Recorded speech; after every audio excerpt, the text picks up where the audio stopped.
Norbert Kučerka received his PhD degree from Comenius University in Bratislava, Slovakia in 2003 for his research utilizing the small angle neutron scattering. In 2014, he joined the Joint Institute for Nuclear Research in Dubna, Russia. In Dubna, he serves as a deputy director of Frank's Laboratory of Neutron Physics, and he's doing research on biological membranes using scattering of neutrons and X-rays. Currently, his work is focused on the structure and interaction in membranes, playing their role in various functions as well as dysfunctions, like Alzheimer's disease. So, with this introduction, Norbert, the floor is yours.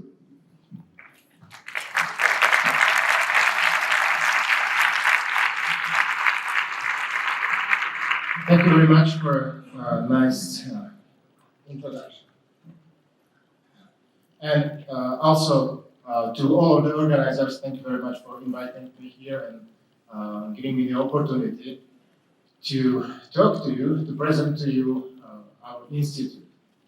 So this will be the second talk in a row, talking about the Joint Institute for Nuclear Research. And in my talk, I'm going to prove that despite the name having the nuclear research there, it's not only about the nuclear research. What I'm going to show you is actually the application of nuclear research to other fields of research. In my case, it's the condensed matter research that covers all the way from solid state physics to the biophysics. So next slide, please. Right. So this is approximately the smallest distance you can find between Morelia and Dubna. Of course, flying takes a little bit longer. Nevertheless, it's very doable. Next slide, please. And once you do that distance coming from here to Dubna, you will find a very green place. Which might be nice for you. And as was said yesterday by Dmitry, it's actually an island. Dubna is surrounded by water, by rivers and the water channel, from all the sides of around. Next slide, please. Okay, so you have already heard a lot about JINR. And perhaps for those who missed the talk yesterday, or for those who might have forgot something, I'm going to remind the most basic things. Joint Institute for Nuclear Research is an international intergovernmental organization.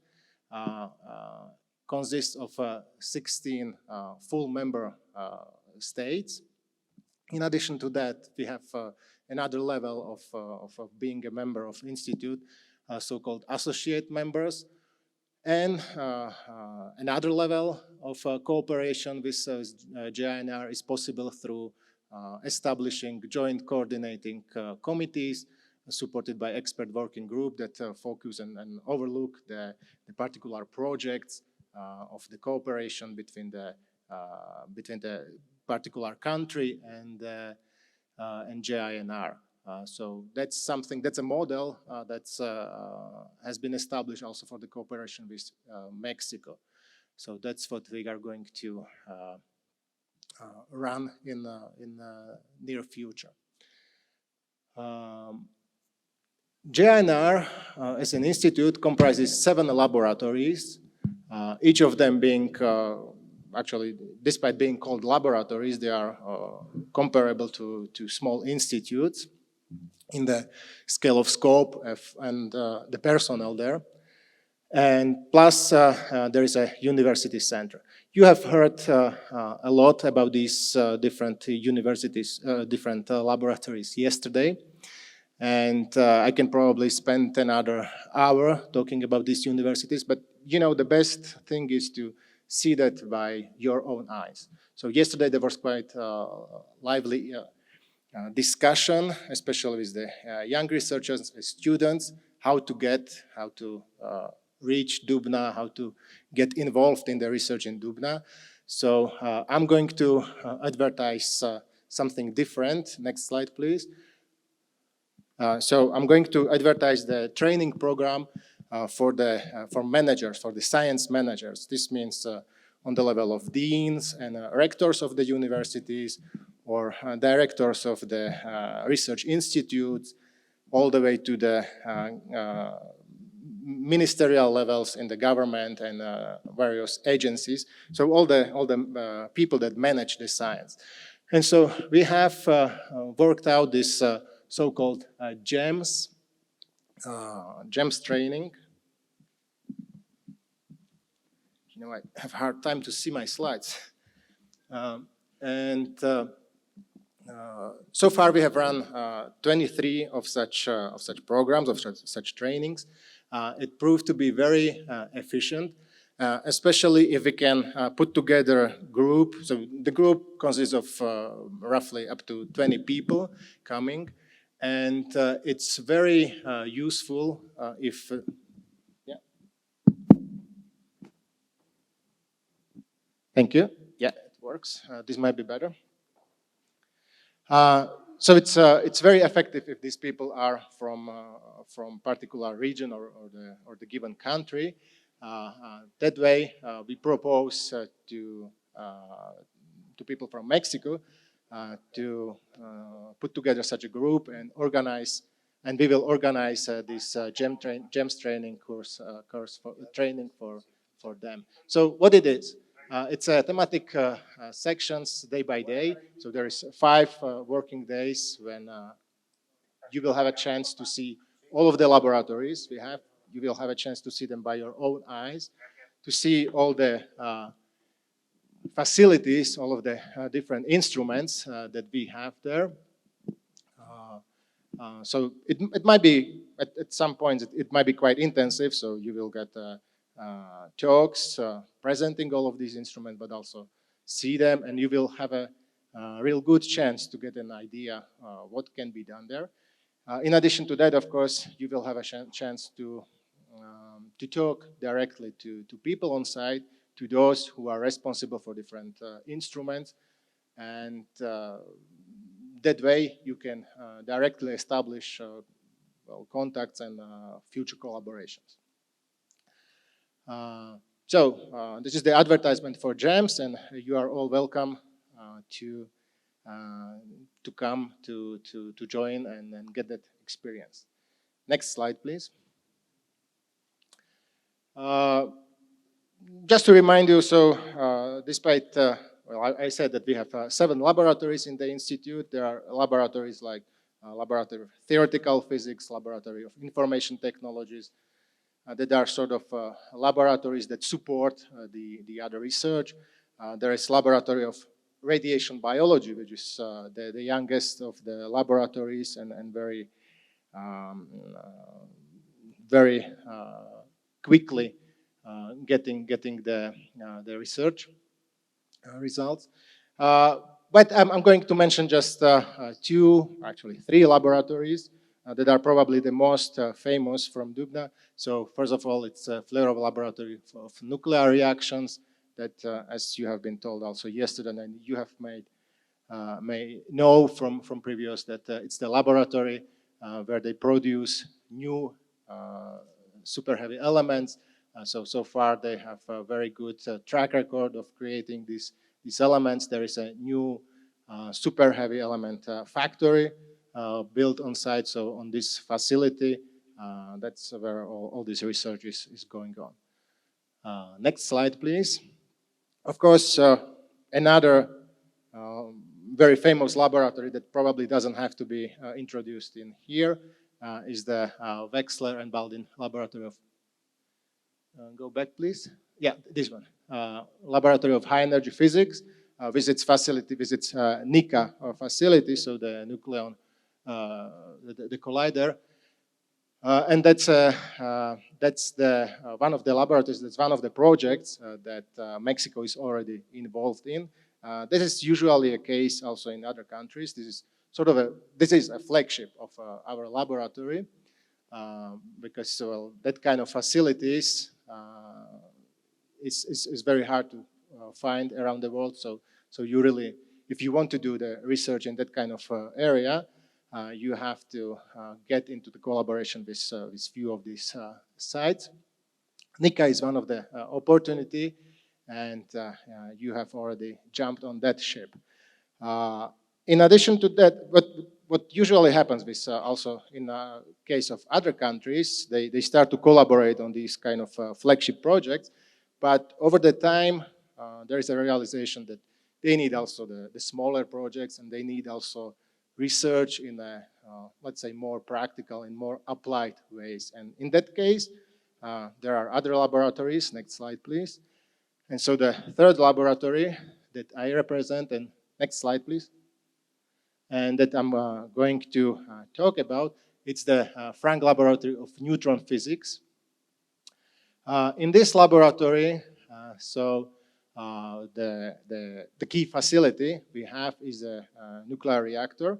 It's a unique, however, it's a unique reactor. It's a pulsed nuclear reactor that we have on site and that we use for producing neutrons. And neutrons we use for doing the either nuclear physics research or the condensed matter research.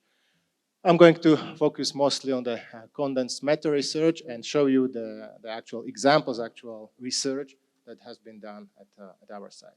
Next slide, please. So, the reactor. The idea of the pulsed reactor was first born in 1955 in the head of Blochintsev, and in that very first idea, he simply used two subcritical amounts of fissile material.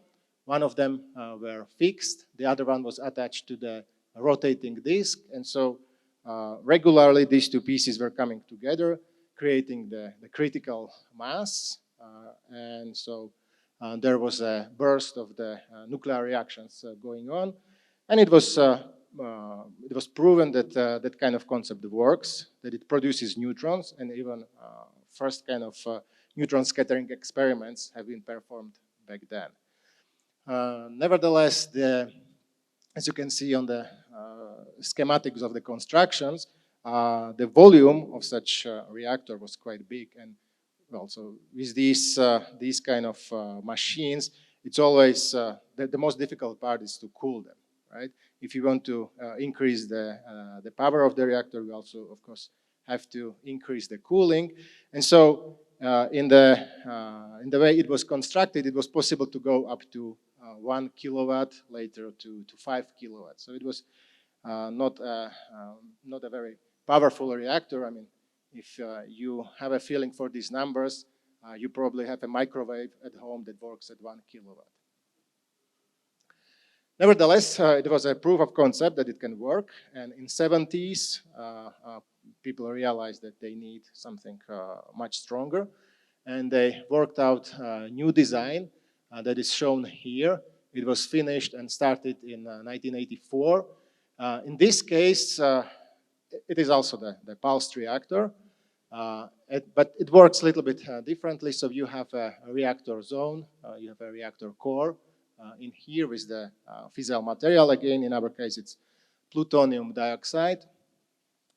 And in this case, the subcriticality, it's achieved by having a reactor, one side of the reactor open, so the neutrons are actually escaping the core, and there is a deficit of neutrons pretty much all of the time.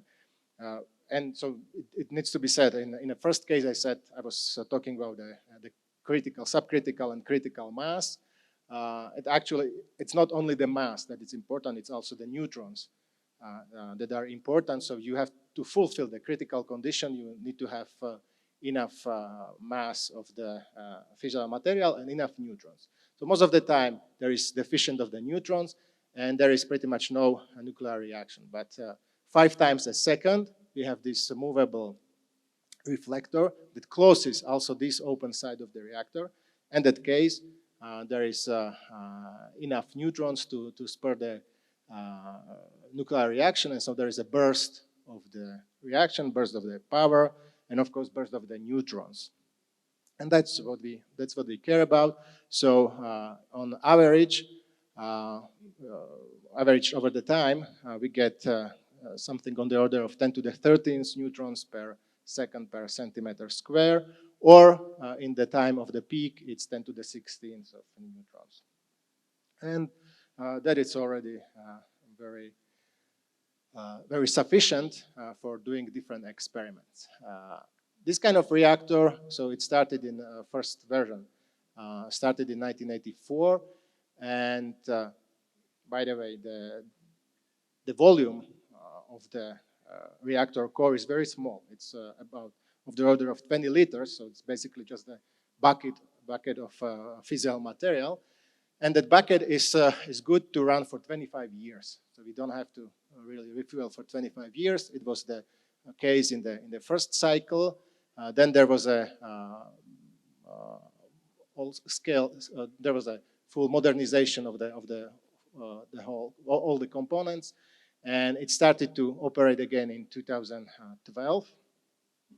And so we know that now we have another 25 years, and we know that the reactor will end up in end of 30s, or perhaps if we can do some additional refueling to extend its life to roughly to some 40s of this century. Unfortunately, there won't be a possibility to extend the life of the reactor further than that. So we are already thinking about the new source of the neutrons. And that's one of the projects that might be also interesting for the collaboration. So if you have the expertise in the reactor physics, that's something that we are definitely looking into, that we need these kind of specialists. The new source, we already have a pretty much good idea what it's going to be. It's definitely going to be a pulsed source again. We have a good expertise in that. And it's most likely going to be based on neptunium as opposed to plutonium that we use at the moment. And so there is a lot of work that needs to be done to characterize neptunium, to make up the model of the fuel and all of these steps. So there is a project that will take next 20 years. So if somebody is looking for a job for next 20 years, that will be one of the opportunities. Next slide, please. So that's pretty much about what I was going to say about the reactor. I'm not a reactor physicist. I'm from the condensed matter research, as I said. So for me, the reactor is just this point in the center of the reactor hall. And what's more important are all the instruments that we have around it. These instruments are diffractometers. We have a group of reflectometers. We have a small angle scattering. We have some high resolution diffractometers and inelastic scattering instruments. So all of these instruments, roughly on the order of 15, it depends how you count them, are designed for different experiments, for different questions you might have, and all of them are part of the user program. That means that they are available to anybody around the world. We have a call for proposal for experimental proposals twice a year. We collect these proposals and evaluate them based on the scientific merit. Based on the scientific merit, based on the results, we then prioritize these proposals, and you may get beam time at the reactor. In that case, you will get the beam time free of charge, of course.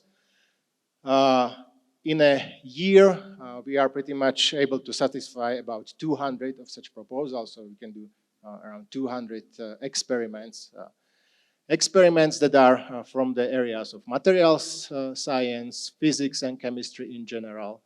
There is, of course, applied science, And me being from the biophysics, from the bioscience of the condensed matter research, I'm very happy to see the upturn in the biosciences. I will say later why the biosciences are now getting on board with neutron scattering, and this is generally true for pretty much all around the world at the neutron facilities. So next slide, please. Okay, I'm going to divide the talk into 3 parts. So first I will start from the side of solid state physics, material science. And next slide, please. From this group, one of the hottest topics that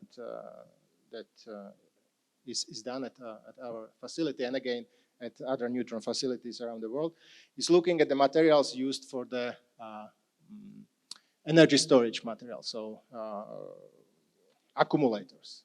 In our case, we have researched the lithium-ion-based accumulators. Lately, there is very promising materials based on sodium ions. And so what we can do, we can look at the structure of the characteristics of the structures of these materials formed inside the battery. And in addition to that, thanks to the mode of the operation, thanks to that pulsed mode of the operation of the reactor, we can do experiments in real time. So when you have the reactor that operates not in the pulsed mode, you have to monochromatize the beam, and then you have to scan the angle of the scattering, right, to get the information. So one measurement, one scan of such angles takes quite a long time sometimes. In our case, in principle, well, because of the mode of operation, we can use the so-called time of flight method, and we get all the information in theory in each of the pulses. So each 5 times a second, we get the full information about the structure of the material that we study. Of course, one pulse might be not enough for the good statistics, so we accumulate the statistics.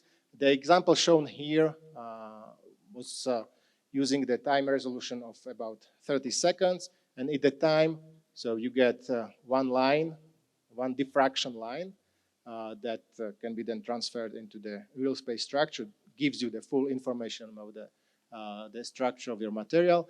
And we can change the conditions on the sample. So in this case, in the case of accumulators, we charge them and discharge them. And look, even without knowing the diffraction, you see that these lines, diffractograms, they change as the battery charges and discharges. And well, this can, as I said, this can be translated into the real space and get the information about the changes in the structure of the battery.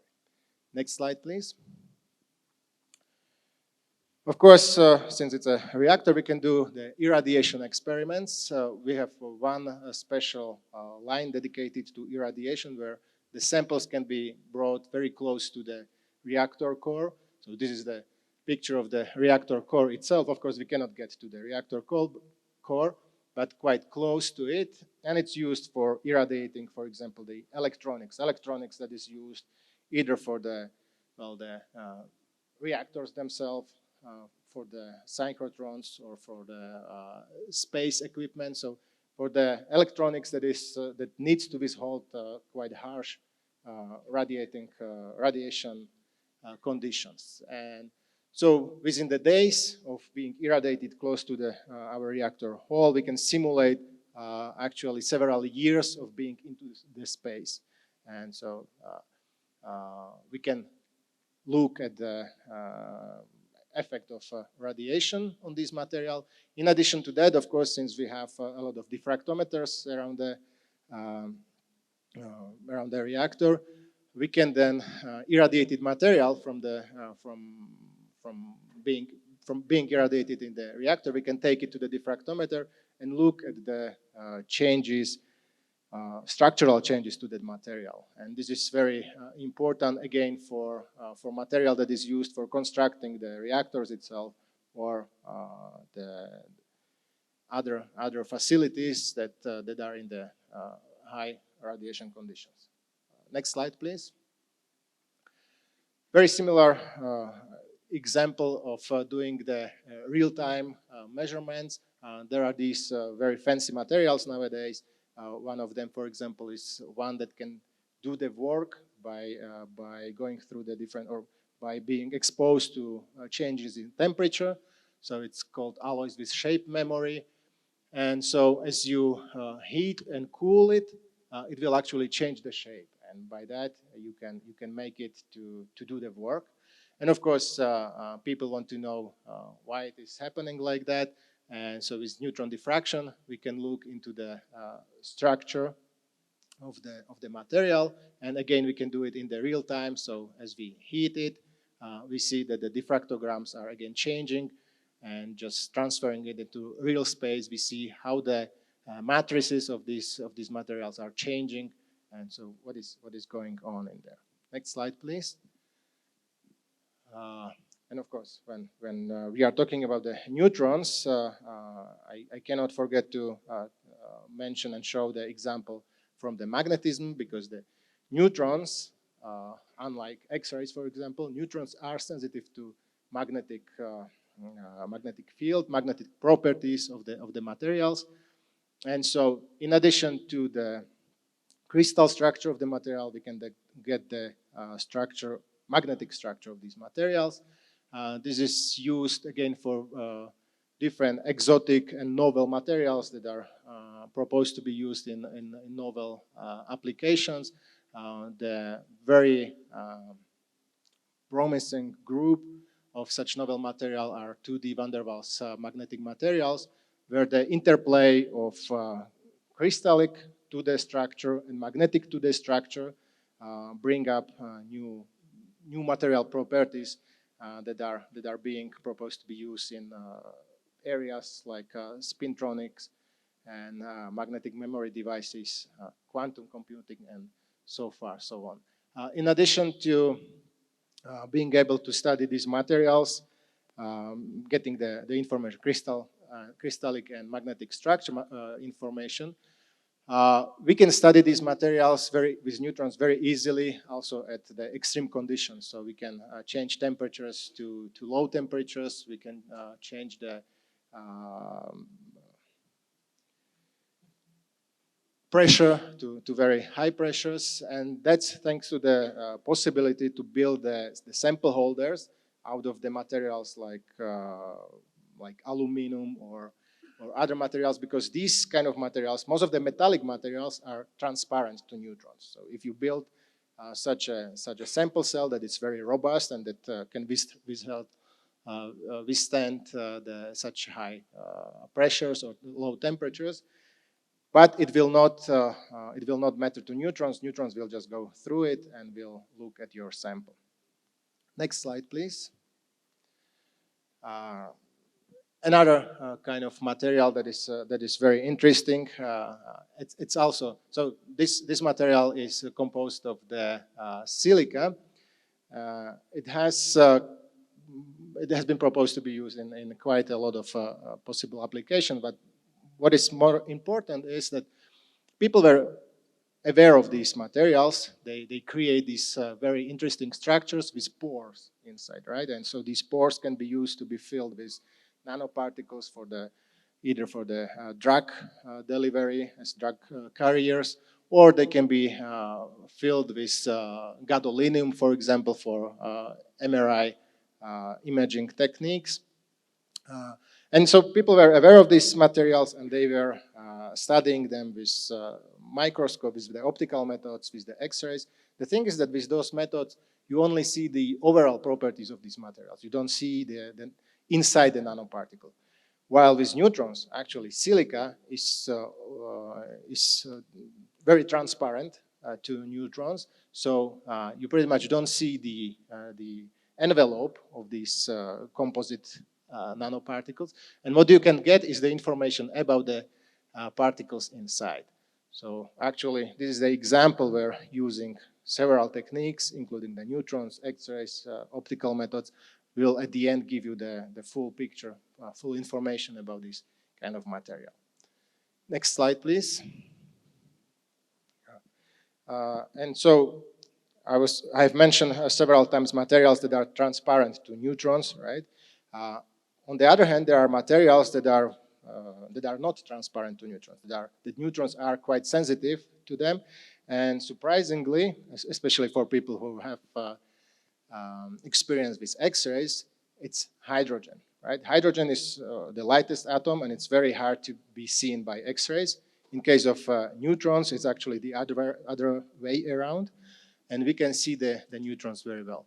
I can demonstrate it on this example where the company from the construction business came to us. They were researching the various samples of cement materials, and they were researching it for the water penetration properties, right? And so we have 4 different samples in here. And again, it's going to be the real-time experiment in which at the beginning of experiments, these materials are being brought into the contact with water. Hit the enter, please. And now you can see, oh, that's too far. Go back. Now hit the enter just once and wait. Okay, go back one more further. Now the enter. Okay, and so you can see water seeping into the material in real time. You can see it because, of course, water is full of hydrogen, and it's a direct observation of how this water gets into the material. And of course, then you can do the whole research of comparing the different materials, comparing the different properties of that of those materials. Okay, next slide. And so, when talking about the hydrogen, of course, what materials are rich on hydrogen? These are, of course, the biological or bio-related materials. There is a lot of hydrogen in all of the biomaterials, so it's a perfect group. The life sciences related materials are a perfect group for being researched by neutrons. Next slide, please.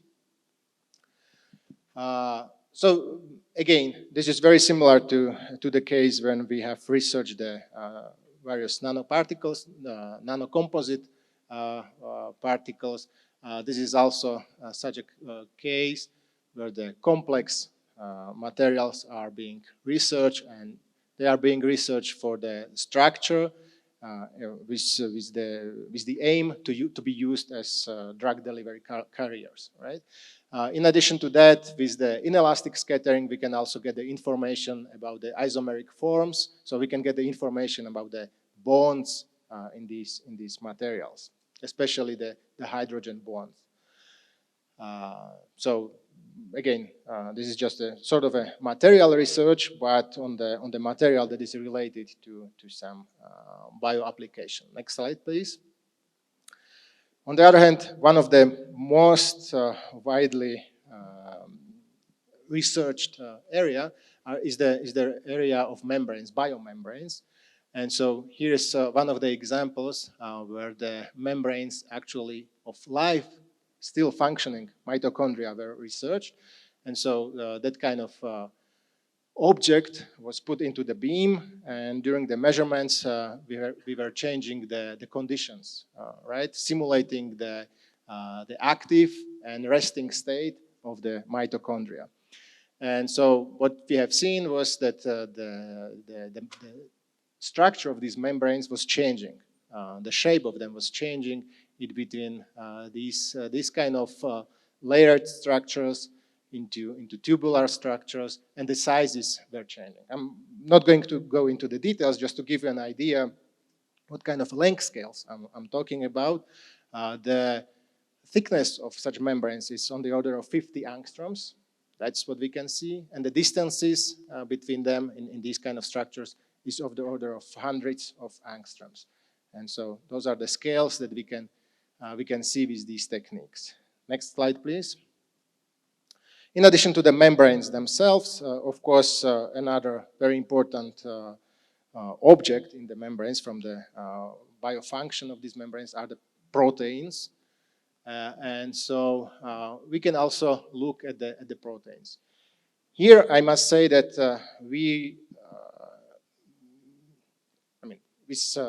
synchrotron X-rays, for example, you can do the diffraction of such proteins, and you can get very detailed structure on the scale, on the resolution of a couple angstroms. We cannot get that with neutrons because the neutron beams are much wider, much bigger. You would need much bigger crystals. There is a lot of problems. In some cases, it is possible to do the protein structure also with the neutrons. But what it's much more easier to do with the neutrons, especially when using the small angle neutron scattering, is to look at the aggregation of these objects, of these proteins, and that's what has been done here, for example. So these biomembranes of rhodopsin are known to be the most highly densely populated membranes with the proteins. And so we can look whether in that highly dense state, whether these proteins act separately or whether they aggregate and function in some kind of polymeric states. Next slide, please. And so, yeah, I hope I will have enough time to spend some time on this one. This is very interesting research, and so I was talking about the membranes themselves, about the proteins in the membranes, and of course, what's also very interesting is the interaction between these objects that are in the membranes and the membranes themselves. This has the relation also to the possibly also to the Alzheimer's disease. You have most likely heard about Alzheimer's disease, so this disease has been around or has been known to be around for something like 120 years, and it has been recognized by the fact that in the brain of patients, Alzheimer's patients, there are formed these large fibril structures. And so, as I said, it was discovered 120 years ago, and now, in these days, 120 years further down the time, we know pretty much the same thing as we knew back then. We know that at the beginning there is amyloid precursor protein, so there is one big protein in the membrane, and we know that at the end of the disease there are these large fibrils composed of the amyloid beta peptides. But we have no idea what's happening in between that. We don't know what kind of mechanism is bringing up this disease. And so we have looked into this. Next slide, please. Next slide, please. Okay. We have looked into these objects using the small angle neutron scattering when we prepared the models of biological cells. So you have a lipid membrane. We have incorporated amyloid beta peptides in there. We have incorporated very low concentration of amyloid beta peptides. So we wanted to avoid the fibrillization, the aggregation, because the hypothesis that we were sort of looking into was whether the monomeric peptides, so the separate peptides, can have effect in this mechanism. And what we have seen was actually that we created at the beginning the models in the form of spherical vesicles, these spheres, three-dimensional spheres. But as we were changing the temperature, and especially going into the other thermodynamic phase of these objects, we have detected flat objects, sort of the disks. And so the only way to go from one state to the other is that the membrane breaks, right? That this 3D geometry goes into the 2D geometry by being broke, and being broke by separate peptides. Next slide, please. These were the very nice and very, very interesting results of neutron scattering that, of course, gave us only the idea about the shape, about the changes of the shape of these objects. So we have used the other techniques to look into more details. First of all, we used electron microscopy, where we confirmed that really in one case you have these vesicles, spherical vesicles. In the other case, you have the two-dimensional flat bicelles. Next slide, please. And also using NMR and molecular dynamic simulation, we have established that really in case of vesicles, the peptides are distributed more or less homogeneously on the surface of those vesicles, and they are separate. And once they cross the temperature barrier, they create these bicelles with peptides being distributed on the rim of those bicelles. Next slide, please. So these were the examples from more or less still fundamental research, even so I was pointing out possible applications for these materials, and so in solid state physics and the life sciences. We have also the group of experiments that is really from the group of applied research. Next slide, please. One of them is definitely a neutron activation analysis.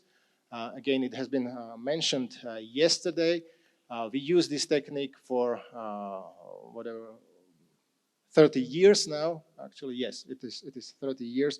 And so the object, the sample is irradiated, is activated by neutrons. And then, of course, it's measured. The product of the decays is measured, and based on those measurements, we can determine the presence of trace elements. At the moment, we can detect up to 45 different elements.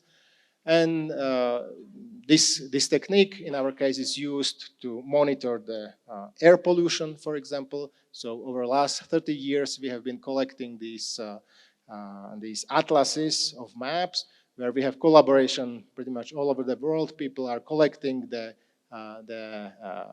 different samples. So in the case of air pollution, we collect mosses. We analyze them using neutron activation analysis, and then create these maps of the distribution of different elements. This is the example of arsenic distribution in this area. So the green is good. Of course, areas with the red spots are the ones that are being polluted. Very similarly, next slide, please. We have started to apply this technique for monitoring the pollution of water. For that case, the mollusks are used in a very similar way as I described in case of air pollution research. And lately, we have started to use it also for detecting the trace elements in soil and in the transfer of these elements from soil into the plants that are grown on there. So there is a lot of application in the in the environmental research area. Next slide, please. In addition to that, using the neutron activation analysis, we can determine the distribution of different elements also in cultural objects. So there was a very nice example researched being done on the frescoes in Moscow Kremlin, where this is the fresco. This is how it looks nowadays.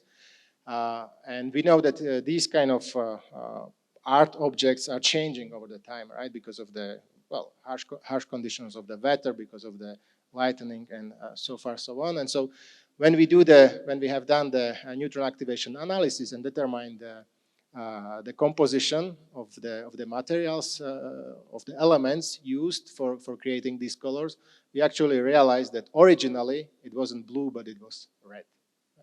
So this kind of example that can be done using neutron activation analysis. Next slide, please.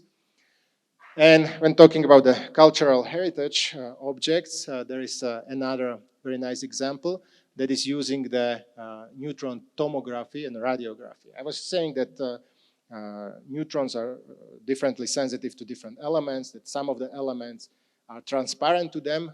This is the proof. This is the very nice actual picture that can be shown here. So this is the log, and you can see that you pretty much don't see this part, which is the metallic part of the log. Neutrons just go through it, but you see the plastic parts that are inside it, right? So neutrons go through the metal and see the hydrogen inside it. It's something very different but complementary, let's say, to what you can get with X-rays. And of course, these techniques, because it's a non-destructive technique that can be very easily used for these kind of objects that cannot be distracted, that we get from musei. The example is the meteorite, that we can get the information about the structure and composition of that meteorite. Some prehistorical cone that has been researched, that has been looked what's inside that cone, how the structure of that cone is inside, without being destroyed. Next slide, please. And one last slide, I believe. So there is, of course, again, applied examples of application of the irradiation on the different materials. In this case, it's actually on the plants of rice. And so by these plants being changed by irradiation, they can change their properties, and so they can be made more resistant to different conditions, to the weather conditions at the different areas around the world.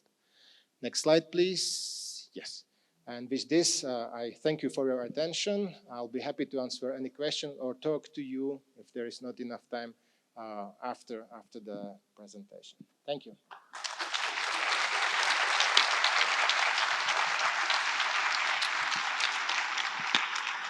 Thank you, Norbert.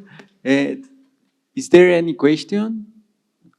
Well, you can also, también pueden hacer las preguntas en español y hacemos la traducción. You can also make the question in Spanish and we can translate to Norbert. Okay. Gracias. Mencionó que estaban aplicando esta técnica para estudiar alguna enfermedad como la de Alzheimer. Me gustaría saber si algo se ha hecho con la fibromialgia, que es una enfermedad, según tengo entendido, se ha atacado muy poco desde el punto de vista de los físicos o fisiólogos, por decir algo. Entonces, me gustaría saber si hay algo al respecto.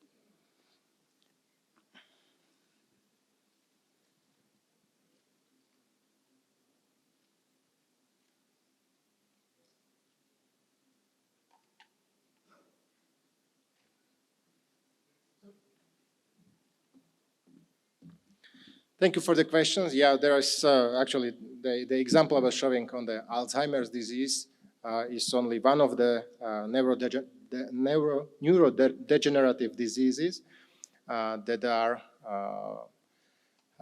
known to humanity. Well, it is believed that they have a similar mechanism, and so it was probably a bold statement saying that we are actually researching the Alzheimer's disease. What we are researching are the models that have relations to the mechanism. We want to learn the mechanism of the onset of these different neurodegenerative diseases, so the diseases that are born by the interaction of peptides and lipid membranes. So also, we focus on this particular one, on the amyloid beta peptides that are known in Alzheimer's disease. Very similar research can be done in the other cases as well.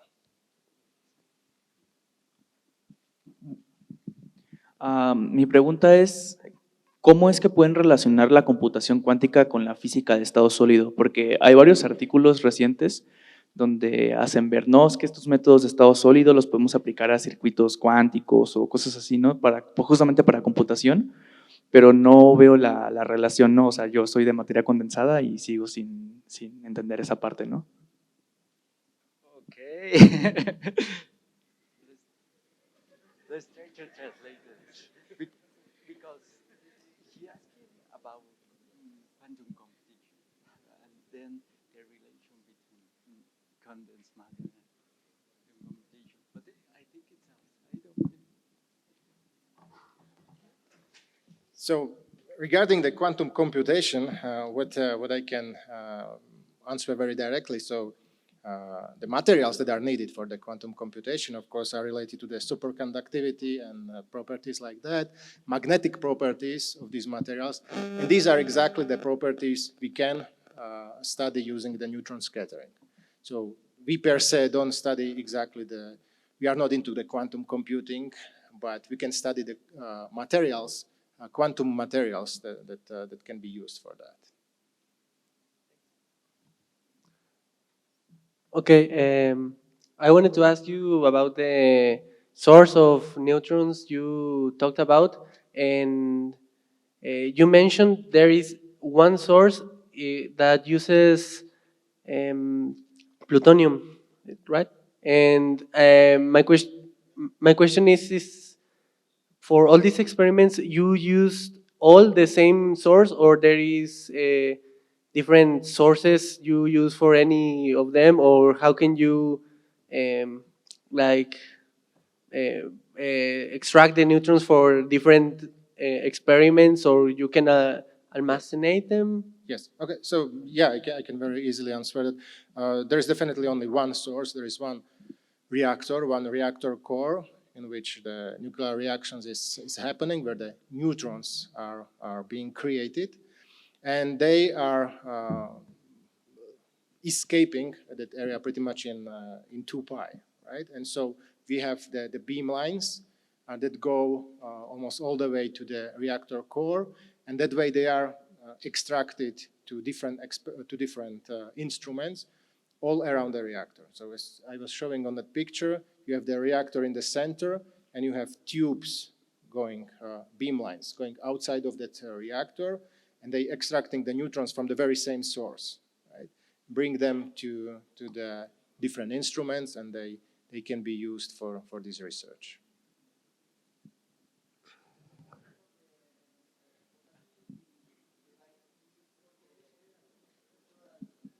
Yeah. Okay. Unfortunately, there is not such a thing as a portative neutron reactor.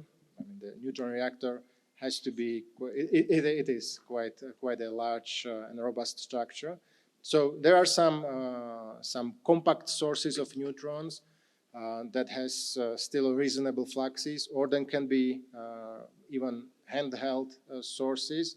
But these small sources are very low on flux of neutrons, so they can be used only in the limited applications, right? For the neutron scattering, they wouldn't be good for neutron scattering experiments. For that, you really need a high flux source.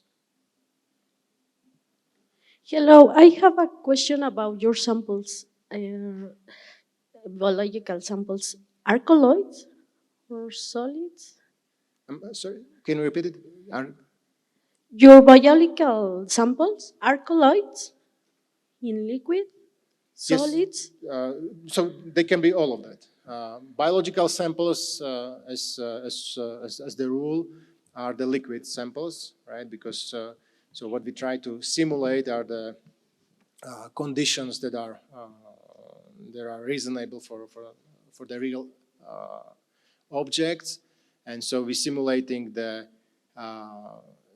biological cells in the solvents, in various solvents. So as most of the time there are liquid samples, or actually, yes, colloids is a very good word as well, because it's the mixtures of different materials with water. In other cases, they can be also solid, so we can do these kind of experiments on powders. Also, solid form of samples are more typical for the hard condensed matter, for the solid state physics experiments. But yes, all of these different forms can be researched with the neutron scattering. Okay. Hi, здравствуйте. Приятно познакомиться. Здравствуйте. I wonder if this can be applied to another area, for example, archaeology, to find some structure that it's difficult to research or investigate, and what are the challenges?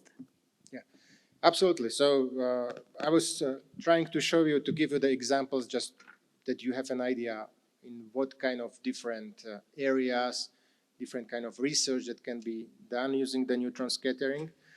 What's important is that we can get the crystal structure of the material, we can get the information about the shape of the material, of the composition of the material, and now it's really up to the researcher to come up with the different objects, with the different scientific areas where this can be applied. What's as a rule, what's very important in the case of scattering, it's the contrast, right? So you need, same as for the optics, like you wouldn't see the white objects on the white background.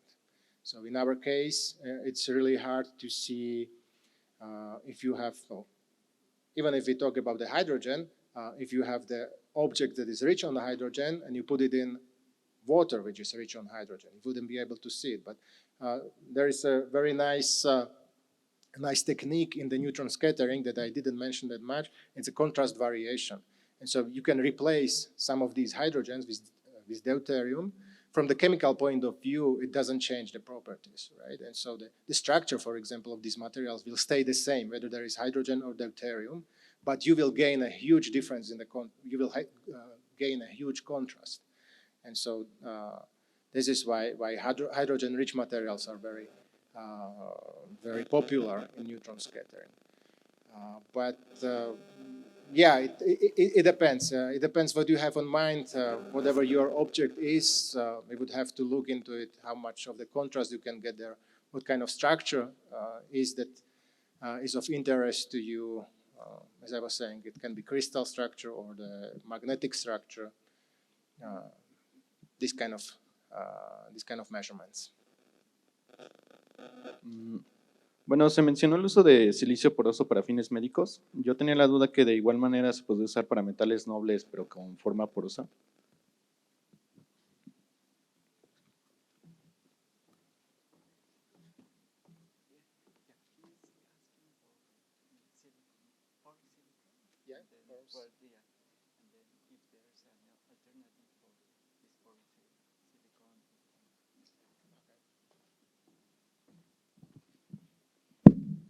Yeah, I guess the easiest way is to tell you that I don't have answer for you. So that's what people came to us with this material, and we were able very nicely to research it. But that was exactly what these people were asking. What is the structure of this material? What is the structure of the nanoparticles inside that material? And it was it could have been very nicely used in neutron scattering measurements. Most likely there are other materials that can be used for these kind of applications. But again, so in the first two groups of the examples that I was showing to you, I was saying that these materials, I was pointing out applications where these materials can be used. But nevertheless, most of the research that we do is a fundamental research. So we don't research, we are not into these applications. We are researching, we are studying the properties of the materials that is used for these applications. Okay.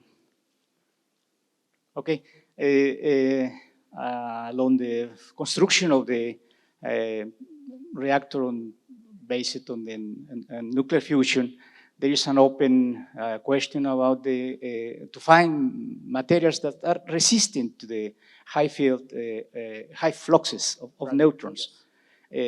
Are there people at Dubna working in this field? If yes, can you comment something about their work? Yes, so as I was showing the examples, the kind of research relating to the irradiation with the neutrons, irradiation of the various materials, we do that. We can do the irradiation, and in addition to that, we can study the structural changes to the material after the irradiation. We have a particular group that is devoted to these questions. We use the diffraction technique Fourier diffraction technique for studying the structure of these materials. So the short answer is yes, we do that kind of research. Okay, thank you, Norbert. We have to move for the next speaker. We thank